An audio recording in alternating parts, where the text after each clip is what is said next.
فهد البطل الحلقة ال 22. بعد ما شفنا فهد البطل وأم ضياء مرفعاه بالسلاح وبتوريله التليفون، فهد البطل اتخض خضة كبيرة وبدأت تقوله التليفون دوت تعرف عنه حاجة. هيبدأ يتوه بالكلام، هيقول لها تليفون ايه ده يا معلمة؟ هتبدأ تقول له تعرف عن التليفون ده حاجة؟ هيبدأ يقول لها معرفش. هتنده الرجاله هتقول لهم هاتوه تعالوا، وهيروحوا المخزن اللي فيه الممرض اللي كان في المستشفى اللي كان فيها ابنها. اول ما يشوفوا فهد البطل هيبرق له وهيبدا تقول له هو ده اللي هو ده. هتقول له هو ده معلمه. هتبدا تكتف فهد البطل معاه وهيبداوا يضربوا في فهد البطل. وطبعا ريكو واقف مستغرب من اللي بيحصل، وواقف عايز يدافع عن صاحبه اللي بيحبه قوي، ولكن مش قادر يتكلم ولا قادر يعمل حاجة. بس فهد البطل هيبدأ يقول لها معلمة انا عايز اتكلم بيني وبينك، وهيبدأ يقعد معاها ويقول لها معلمة فاكرة لما جيت وقلت لك ان هم عايزيني اخطف لهم عيل؟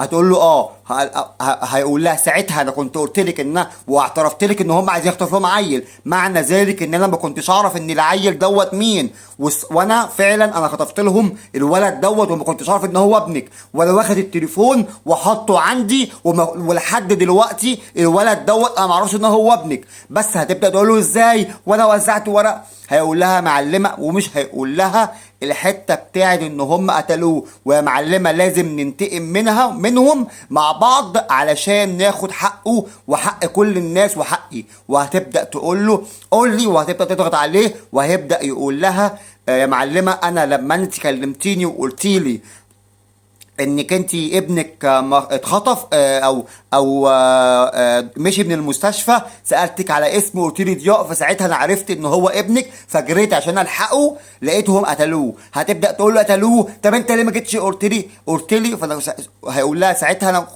ما كنتش قادر اقول لك علشان كنت عارف ان هي هتبقى قايده نار، لكن دلوقتي الموضوع هدي ويا معلمه بشويشه كده علشان خاطر نقدر ناخد حق ابنك وحق كل الناس. وعلى فكره بنته حامل من ابنك، تبدا تعرف ان هي بنته حامل من ابنها، وهتبدا يتفقوا ان هم ينتقموا من توفيق التمساح ازاي. وعايز اقول لكم يا جماعه ان الاتفاق بتاعهم ان هو ريكو وهو هيبقوا مع بعض في كل حاجه، لان هي هتبدا تقول له انا ما بقتش اثق فيك. فدي هيبدا فهد البطل ياخد ريكو ان هو ينضم معاهم في الشغل وهيبقى معاهم في كل حاجه. وعايز اقول لكم كمان من ناحيه تانية ان هيبدا الضابط ابن احمد عبد العزيز اللي هو اخو فهد البطل، هيبدا الرئيس بتاعي يقول له بقول لك ايه يا عمرو انت مش صاحي، على فكره في بضاعه تاني دخلت البلد، وعلى فكره انت مش صاحي وانت. وهيبدا يستغرب من اللي حصل وهيقول انا فتشت كل الناس وفتشت.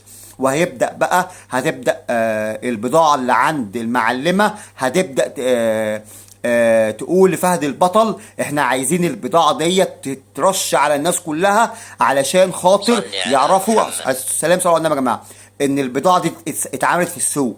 وهيبدأ توفيق التمساح هو واحمد عبد العزيز يعرفوا ان البضاعة بتتباع في السوق، وهيبدأوا يتجننوا وهيروحوا يخلصوا على الراجل اللي كان بيصلحوا ما بينهم عم فهد البطل.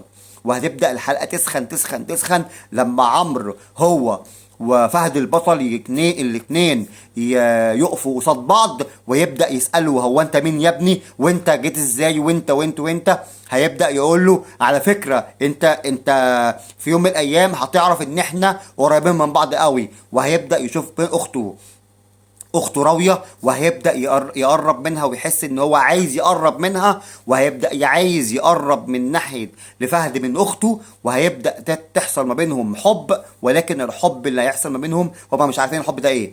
وهتبدا كمان امه تتحجز في المستشفى، وام فهد البطل، وفهد البطل هيروح لها المستشفى علشان يشوفها. بس عايز اقول لكم المفاجاه بقى ان هو لما يروح يشوفها عمرو هيروح واحمد عبد العزيز هيروح اللي هو ابوهم اللي هو عمهم يعني. وهتبدا الحلقه تسخن قوي لما يبداوا يقولوا ان فهد البطل كان جاي علشان من توفيق التمساح، علشان بعته عشان يطمن عليها. المهم اشتركوا في قناه احمد الباجوري، وبيج الفيسبوك تيم الباجوري، والتيك توك المخرج احمد الباجوري، عشان تشوفوا كل جديد. يلا يا جماعه الدعم، السلام عليكم ورحمه الله وبركاته.